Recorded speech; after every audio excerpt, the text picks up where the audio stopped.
जादुई विशाल शेर। यह कहानी एक ऐसे शेर की है जो बहुत ही विशाल और ताकतवर था। वह जादुई विशाल शेर सबसे दूर अपनी एक अलग अनोखी दुनिया में रहता था। उस विशाल शेर के पास दुनिया की सबसे अनोखी शक्तियाँ थीं। वो जादुई विशाल शेर बहुत गुस्से में था। उसके गुस्से का कारण उसके 5 बेटों की एक साथ निर्मम हत्या थी। किसी हत्यारे ने उस विशाल जादुई शेर के 5 बेटों को एक साथ मौत के घाट उतार दिया था। अपने 5 बेटों की हत्या के दुख में विशाल शेर गुस्से से पागल हो चुका था और अपने बेटे के हत्यारे को ढूंढ रहा था और उससे बदला लेना चाहता था। मैं उस सफेद शेर को नहीं छोड़ूंगा। उस शेर ने मेरे मासूम बच्चों की हत्या की है। मैं उस हत्यारे की सारी पुश्तें मिटा दूंगा। तो दोस्तों, आप जानना चाहते हैं कि उस विशाल शेर के बेटों की हत्या किसने की थी और वह विशाल शेर किस सफेद शेर से बदला लेने की बात कर रहा था? तो चलिए इस कहानी को शुरू से देखते हैं। दरअसल आज से 2 वर्ष पहले सुंदरवन जंगल का राजा सिम्बा शेर जंगल में राज कर रहा था। सिम्बा शेर के साथ उसका एक वफादार मंत्री चीता जिसका नाम भानु था। वह उसके साथ रहकर सिम्बा के हर छोटे बड़े काम में उसकी मदद करता था। भानु चीता कहने को तो सिम्बा शेर का एक वफादार मंत्री था, लेकिन वास्तव में भानु चीता मन ही मन सिम्बा शेर को अपना सबसे बड़ा दुश्मन समझता था, क्योंकि भानु चीता खुद को उस जंगल का राजा मानता था और उस जंगल पर राज करना चाहता था। इसलिए सिम्बा शेर भानु चीता के रास्ते का सबसे बड़ा कांटा था। एक दिन कुछ खूनी बाघ मानव सुंदरवन जंगल के जानवरों पर अचानक से हमला कर देते हैं और जंगल के मासूम जानवरों को अपना शिकार बनाने लगते हैं। जंगल के जानवर बहुत ज्यादा घबरा जाते हैं। वे सभी भानु चीता के पास आते हैं। अरे भानु चीता, हमारी रक्षा करो। हमारे जंगल में कुछ खूनी बाघ मानव घुस आए हैं। वे खूनी बाघ मानव हमारे जंगल के जानवरों को बड़ी बेरहमी से मार रहे हैं। जल्दी कुछ करो भानु चीता। तब भानु चीता मन ही मन सोचता है, अच्छा, ये जानवर बड़े दोगले किस्म के हैं। वैसे तो मेरे पास कभी नहीं आते, लेकिन आज जब मुसीबत आई है तो मेरे पास सहायता मांगने के लिए आए हैं। ये सभी जानवर सिम्बा शेर को ही अपना राजा मानते हैं और सभी उसी की गुलामी करते हैं। मैं इन मूर्ख जानवरों के लिए उन खूनी बाघ मानवों से अपने प्राण नहीं गंवा सकता। ऐसा सोचकर भानु चीता वहाँ से दुम दबाकर भाग जाता है। यह देखकर जंगल के सभी जानवर हैरान हो जाते हैं। वे सभी खूनी बाघ मानव उन जानवरों पर हमला करते हैं और उन सभी को जान से मार डालते हैं। बचे हुए कुछ जानवर सिम्बा शेर के पास आते हैं और सिम्बा शेर को सारी बात बताते हैं। जंगल के जानवर भानु चीता की शिकायत सिम्बा शेर से करते हैं। उन जानवरों की बात सुनकर सिम्बा को बहुत गुस्सा आता है। सिम्बा शेर उसी समय भानु चीता को अपने पास बुलवाता है और गुस्से से कहता है, अरे भानु चीता, यह मैं क्या सुन रहा हूँ? आखिर तुम ऐसा कैसे कर सकते हो? तुम मुसीबत के समय इन जानवरों को बचाने की जगह वहाँ से दुम दबाकर भाग आए। तुम्हारी इस कायरता से हमारे जंगल के कई जानवरों ने अपने प्राण गंवा दिए। उन सभी जानवरों की मौत के जिम्मेदार तुम हो मंत्री चीता। मुझे ऐसे कायर मंत्री की कोई जरूरत नहीं। भानु चीता, तुम इसी समय इस जंगल से निकल जाओ और यहाँ कभी वापस लौट कर मत आना, वरना मुझसे बुरा कोई नहीं होगा। तब ऐसा कहकर सिम्बा शेर भानु चीता को जंगल से निकाल देता है। भानु चीता गुस्से में वहाँ से चला जाता है। भानु चीता जंगल में सिम्बा शेर से हुई अपनी बेइज्जती से बहुत ही गुस्से में था। भानु चीता चलते चलते एक अनोखे जंगल में आ जाता है, जहाँ उसे एक विशाल शेर मिलता है जो अपने 5 बेटों के साथ जंगल में खेल रहा होता है। उस विशाल शेर को देखकर भानु चीता कहता है, अरे, ये मैं कहाँ आ गया और ये विशाल शेर कौन है? आज से पहले मैंने इतना बड़ा शेर कभी नहीं देखा। लगता है यह कोई जादुई शेर है। तभी उस विशाल शेर को देखकर भानु चीता के दिमाग में एक शैतानी ख्याल आता है। उस सिम्बा शेर ने सभी जानवरों के सामने मुझे बेइज्जत किया है और मुझे जंगल से बेदखल कर दिया। सिम्बा शेर, मैं तुमसे अपना बदला जरूर लूंगा। मैं उसे मारकर सुंदरवन जंगल का राजा बनूंगा। इस काम में ये विशाल शेर मेरी मदद कर सकता है। ऐसा सोचकर भानु चीता उस विशाल शेर के पास जाता है और बड़े दुखी मन से कहता है, शेर महाराज, मेरी मदद करो। मैं बहुत गरीब और दुखियारा हूँ। मेरा इस दुनिया में कोई नहीं है। मैं कई दिनों से भूखा प्यासा जंगल में भटक रहा हूँ। मेरे पास न खाने को खाना है और न रहने को घर है महाराज। शेर महाराज, आप तो मुझे बहुत ही ताकतवर और दयालु लगते हैं। आप कृपया मेरी मदद कीजिए। भानु चीता की झूठी कहानी सुनकर विशाल शेर को उस पर दया आ जाती है और वह उसे अपने साथ अपने जंगल में रख लेता है। विशाल शेर भानु चीता को भरपेट खाना खिलाता है। बदले में भानु चीता भी विशाल शेर का विश्वास जीतने के लिए उसके 5 बच्चों के साथ खेलता है और उनकी देखभाल करता है। कुछ ही दिनों में भानु चीता और उस विशाल शेर की दोस्ती हो जाती है। एक दिन विशाल शेर को वहां ना पाकर भानु चीता विशाल शेर के 5 बेटों की बड़ी बेरहमी से हत्या कर देता है। और दुखी होकर रोने का ढोंग करता है। जब जादुई विशाल शेर वहां आकर अपने 5 बेटों की लाशें देखता है तो विशाल शेर बहुत दुखी होता है। अरे भानु चीता, यह सब क्या हो गया? मेरे 5 बेटों को एक साथ किसने मार दिया? तब भानु चीता अपनी असली चाल खेलता है। भानु चीता सिम्बा शेर को उसके 5 बेटों का हत्यारा बताता है। इस तरह भानु चीता झूठी कहानी बताकर उस विशाल शेर को सिम्बा शेर का सबसे बड़ा दुश्मन बना देता है। और वहीं आखिरकार एक दिन वह विशाल शेर सिम्बा शेर को ढूंढ लेता है और सिम्बा शेर के साथ उसके जंगल के कई जानवरों को बंदी बना लेता है। उस विशाल शेर को देखकर सिम्बा शेर हैरान हो जाता है और बहुत दुखी होता है। अरे हत्यारे सफेद शेर, मैं तुझे नहीं छोड़ूंगा। तूने मेरे मासूम बच्चों की हत्या की है, मैं तुझे तड़पा तड़पा कर मारूंगा। वहीं सिम्बा शेर तो इन बातों से बिल्कुल अनजान था। उसे तो इस बारे में कुछ भी नहीं पता था कि उसके साथ क्या हो रहा है। तब एक रात एक बाज सिम्बा शेर के पास आता है। सिम्बा शेर, ये तुम्हारे साथ जो कुछ हो रहा है उसका असली कारण मुझे पता है। सिम्बा शेर, तुम्हारे साथ एक खूनी खेल खेला जा रहा है। इन सब के पीछे तुम्हारा मंत्री भानु चीता है। यह सब उसी का किया धरा है। तब वह बाज सिम्बा शेर को सारी बात बताता है कि उस भानु चीता ने उस विशाल शेर के 5 बेटों की बेरहमी से हत्या करके उसका सारा इल्जाम सिम्बा पर डाल दिया है। जब भानु चीता उस विशाल शेर के बेटों की बेरहमी से हत्या कर रहा था तब वह बाज यह सब देख रहा था। बाज की बात सुनकर सिम्बा शेर सारा खेल समझ जाता है। जब विशाल शेर जंगल में वापस लौटता है तब बाज और सिम्बा शेर उस विशाल शेर को सारी बात बताते हैं। तब विशाल शेर अपना ध्यान लगाता है और अपनी शक्ति से सब देख लेता है कि उसके 5 बेटों की हत्या भानु चीता ने की थी। यह देखकर विशाल शेर को बहुत गुस्सा आता है। विशाल शेर सबसे पहले शेर को आजाद कर देता है। सिम्बा शेर, मुझे माफ कर दो। मुझसे जाने अनजाने में बहुत बड़ी गलती हो गई। मैं उस भानु चीता को नहीं छोड़ूंगा। उसने मेरे मासूम बच्चों की हत्या की है। मैं उस हत्यारे से अपना बदला जरूर लूंगा। तब ऐसा कहकर विशाल शेर भानु चीता के पास पहुंचता है और भानु चीता को अपनी शक्तियों से वहीं जलाकर भस्म कर देता है। एक जंगल में एक गरीब सफेद शेर अपने बीवी बच्चों के साथ रहा करता था। सफेद शेर का बेटा जिसका नाम बंटी था और बेटी का नाम सीमा था। सफेद शेर अपने बीवी बच्चों के साथ अपने परिवार में बहुत ही खुश था और हंसी खुशी अपना जीवन यापन कर रहा था। एक दिन उस जंगल में न जाने कहां से एक शैतानी मैस्टिक वाला शेर आ जाता है। वह मैस्टिक वाला शेर बहुत ही खतरनाक था। वहां आते ही मैस्टिक वाला शेर अपनी शक्तियों से सारे जंगल के जानवरों को जलाकर मारने लगता है। मैस्टिक वाला शैतानी शेर सारे जंगल को आग लगा देता है। जंगल की आग में सभी जानवर जलकर मर जाते हैं। सफेद शेर और शेरनी वह दोनों भी मर जाते हैं। उस आग में केवल बंटी और सीमा ही वह दोनों अपने आप को किसी तरह बचा लेते हैं। बंटी और सीमा अपने माता पिता के बिना बेसहारा हो जाते हैं। वे दोनों भूख और प्यास से रोने लगते हैं। उन दोनों को रोता हुआ एक बाज देख लेता है। बाज उन दोनों के पास आता है और कहता है, जंगल में लगी आग से कोई नहीं बच पाया। केवल ये दोनों मासूम शेर और शेरनी बचे हैं। ये दोनों तो अभी बहुत छोटे हैं। अगर इन्हें खाना नहीं मिला तो ये दोनों भूख और प्यास से ही मर जाएंगे। ऐसा कहकर बाज उन दोनों शेर और शेरनी की देखरेख करने लगता है। वह उन दोनों को लेकर अपने घर आ जाता है और उनके लिए जंगल से खाना लेकर आता है। बाज बंटी और सीमा का अच्छे से पालन पोषण करता है। वहीं धीरे धीरे समय बीतता है। बंटी और सीमा बड़े हो जाते हैं। एक दिन जब बाज बंटी और सीमा के लिए खाना लेकर जा रहा था तभी उस बाज को मैस्टिक वाला शेर देख लेता है। मैस्टिक वाला शेर कहता है, अरे ये बाज इतने बड़े मांस के टुकड़े लेकर कहाँ जा रहा है? मुझे इसका पीछा करना होगा और पता लगाना होगा। तब मैस्टिक वाला शेर बाज का पीछा करता है। वह देखता है कि बाज उस मांस को एक शेर और शेरनी को लाकर खिला रहा है। मैस्टिक वाला शेर कहता है, अच्छा, तो ये बाज हर रोज जंगल से मांस लाकर इन दोनों शेर और शेरनी को खिलाता है। हो ना हो ये दोनों बच्चे उस सफेद शेर और शेरनी के ही हैं। इस बाज ने इन दोनों को बचाकर अच्छा नहीं किया। इसने ऐसा करके मुझसे गद्दारी की है। मैं इस बाज को इसका दंड दूंगा और उसके बाद इन दोनों शेर और शेरनी को भी खा जाऊंगा। तभी एक दिन मैस्टिक वाला शेर उस बाज को पकड़ लेता है और बाज को वहीं जान से मार देता है। वहीं एक दिन उस जंगल में आसमान से एक जादुई दरवाजा उतरता है। उस दरवाजे में से एक गोल्डन शेर और शेरनी बाहर आते हैं। वहां आकर गोल्डन शेर कहता है, शेरनी, ये तो बहुत अच्छा जंगल है। अब हम कुछ दिन यहीं रहेंगे। ऐसा कहकर गोल्डन शेर और शेरनी वहां से चले जाते हैं। वहीं वह मैस्टिक वाला शेर गोल्डन शेर और शेरनी को देख लेता है।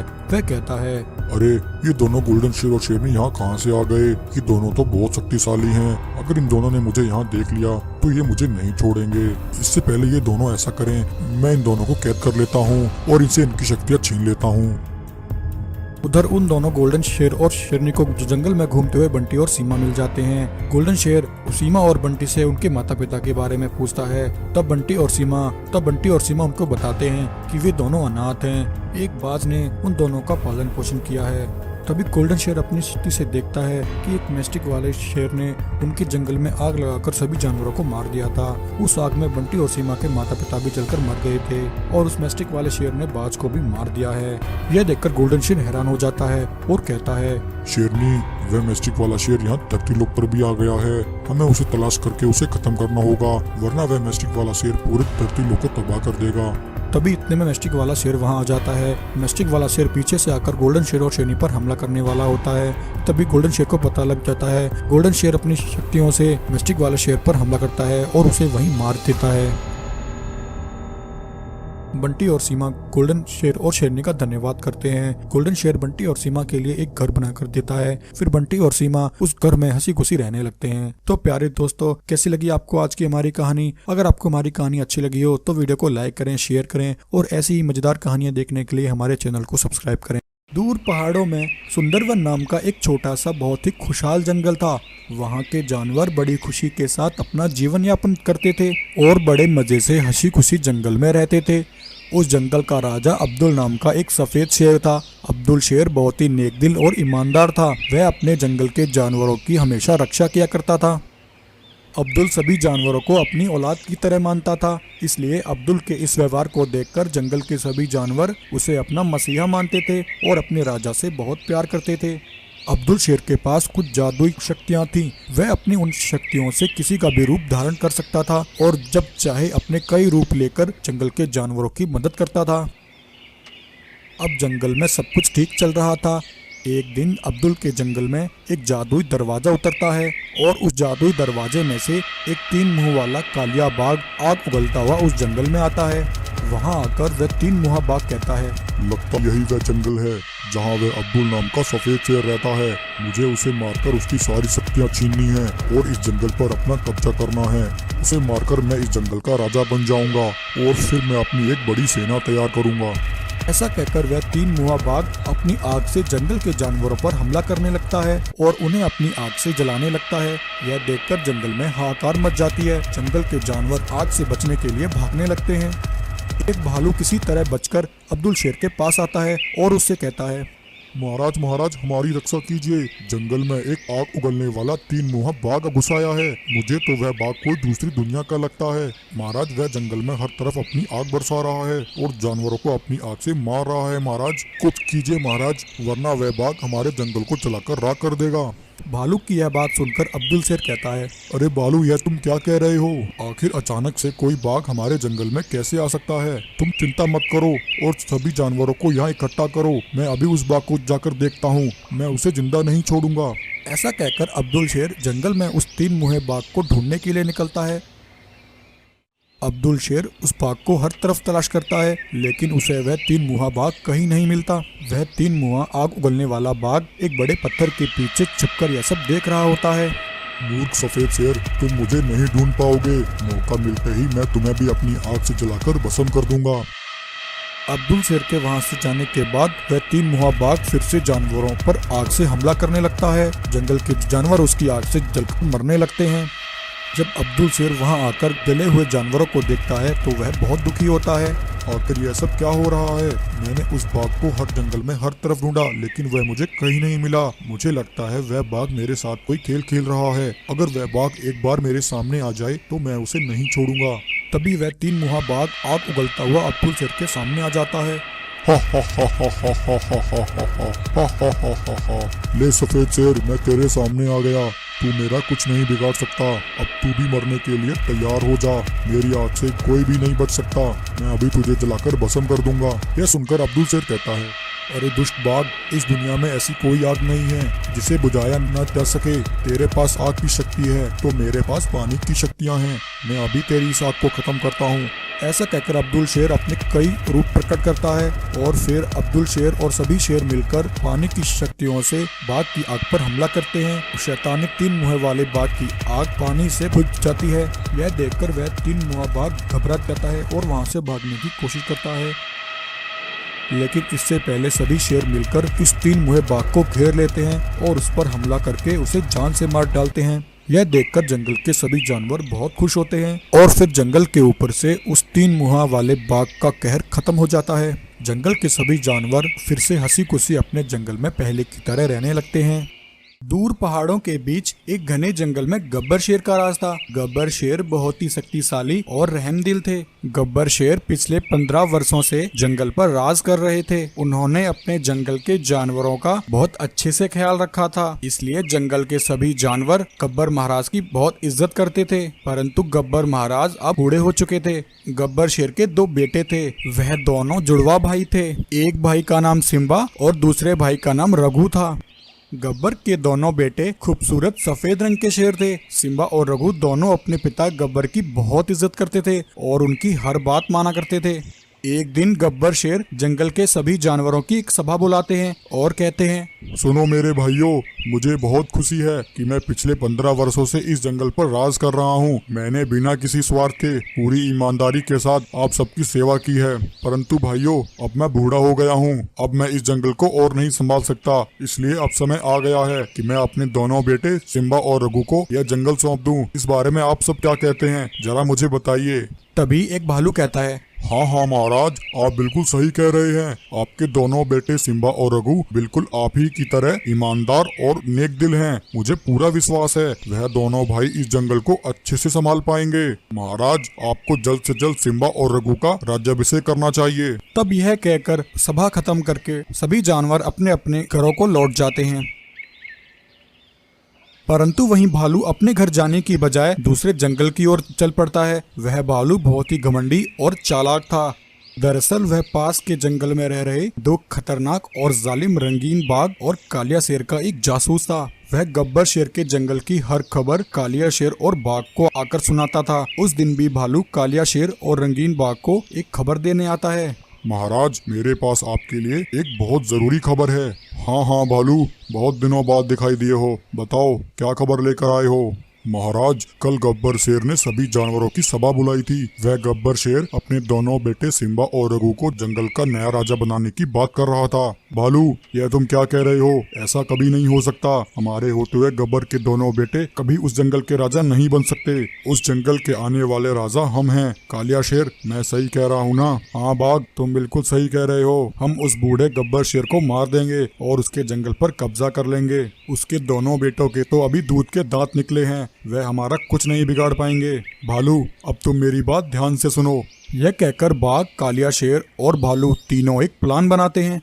अगले दिन सब कुछ ठीक था। गब्बर शेर अपने दोनों बेटों के साथ भोजन कर रहे थे। तभी भोजन करते करते अचानक गब्बर शेर बेहोश होकर जमीन पर गिर जाते हैं। यह देखकर सिम्बा और रघु दोनों बहुत परेशान हो जाते हैं और भालू को वहां बुला कर लाते हैं, क्योंकि वह भालू एक हकीम भी था। भालू गब्बर शेर की जांच करता है और कहता है, सिम्बा, रघु, गब्बर शेर एक गंभीर बीमारी से पीड़ित हैं। इनकी तबीयत बहुत खराब है। अगर समय पर इनका इलाज नहीं हुआ तो गब्बर महाराज को बचाना बहुत मुश्किल होगा।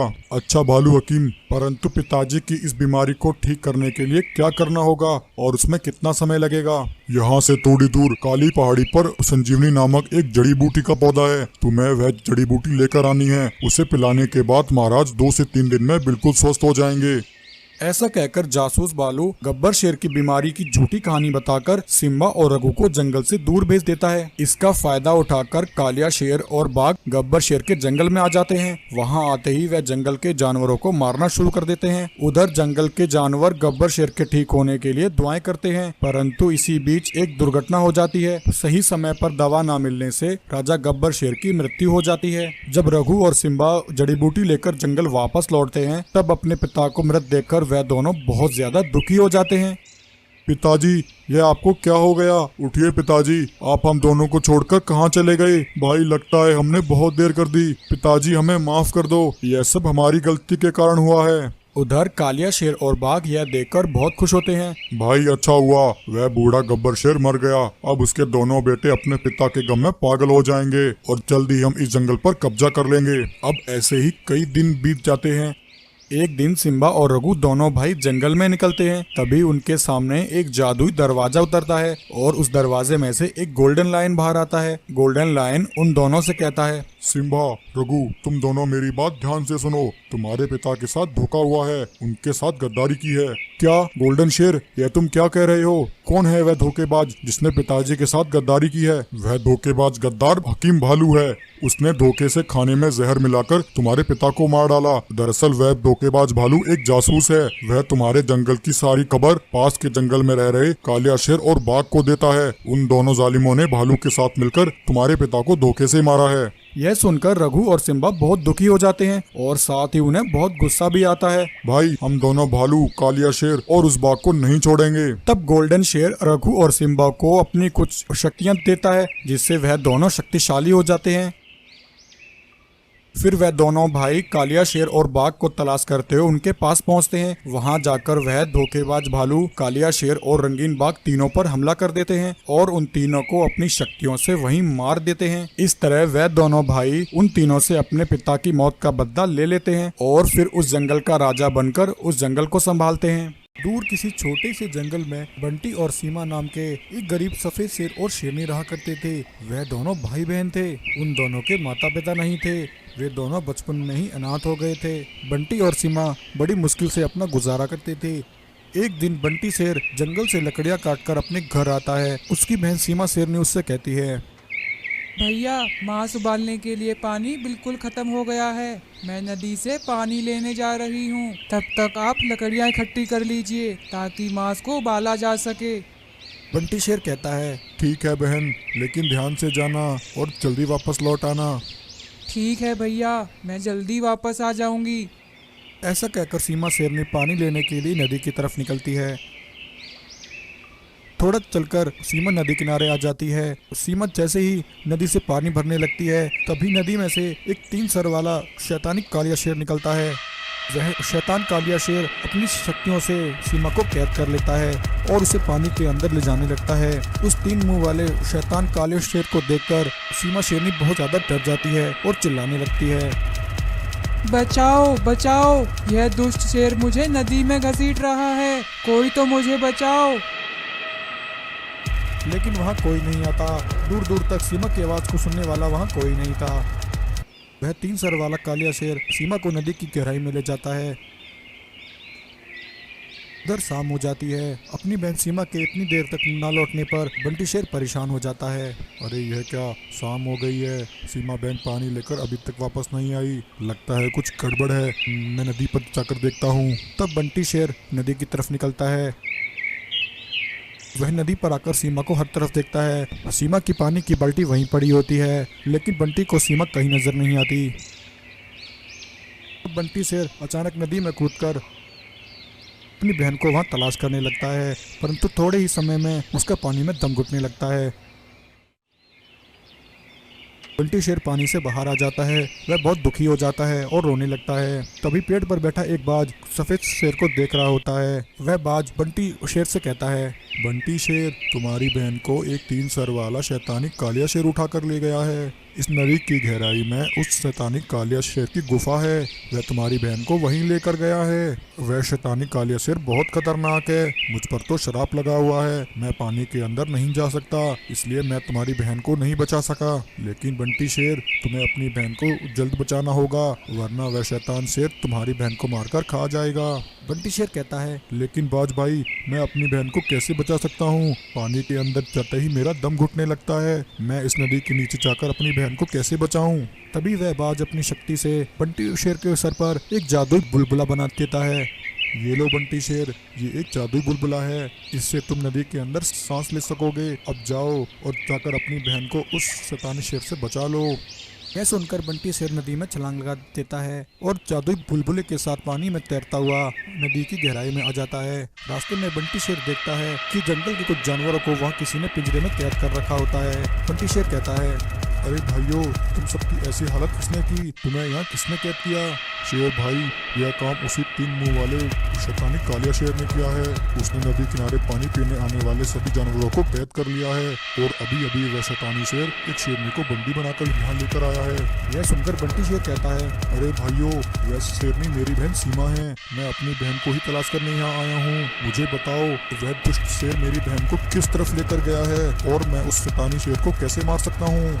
शेर भाई, यहाँ से आगे उस शैतानी शेर की गुफा है। वह तुम्हारी बहन को लेकर वहीं गया है। जल्दी से अपनी बहन को बचा लो, वरना वह शैतानी शेर उसे मार देगा। उस शेर के पास एक शैतानी मणि है। उस मणि के अंदर शैतानी शक्तियाँ हैं। तुम्हें उस मणि को हासिल करना होगा। केवल उस मणि की शक्तियों से ही उस शैतानी काले शेर का अंत किया जा सकता है। जैसे ही तुम उस शेर का अंत करोगे, हम सब भी यहाँ आज़ाद हो जाएंगे। फिर क्या था, बंटी बिना टाइम गवाए शैतानी कालिया शेर की गुफा पर पहुंचता है। तब बंटी देखता है कि उस शैतानी कालिया शेर ने उसकी बहन को वहां बंदी बना रखा होता है। उस शैतानी शेर कहता है, अरे शेरनी, तेरे अंदर से तो बहुत अच्छी खुशबू आ रही है। तेरा मांस तो बहुत लजीज है, लेकिन अभी मेरा पेट भरा हुआ है। मैं तुझे बाद में आराम से खाऊंगा। ऐसा कहकर वह 3 सर वाला शेर वहाँ आराम करने लगता है। तभी बंटी शेर को वह शैतानी मणि दिखाई देती है। बंटी शेर चुपके से जाकर उस मणि को उठा लेता है, लेकिन तभी उस शैतानी शेर की आंख खुल जाती है। कालिया शेर अपनी मणि को बंटी शेर के पास देखकर बहुत गुस्से में आ जाता है और उसे मारने के लिए उसकी तरफ भागता है। लेकिन तब तक बंटी शेर मणि की शक्तियों से कालिया शेर को एक मणि के अंदर कैद कर देता है और उस शैतानी शेर को नदी में ही दफन कर देता है। उसके ऐसा करते ही उसकी बहन सीमा शेरनी और जंगल के सभी जानवर आज़ाद हो जाते हैं। यह देखकर सभी जानवर बहुत खुश हो जाते हैं और सभी मिलकर बंटी शेर का धन्यवाद करते हैं।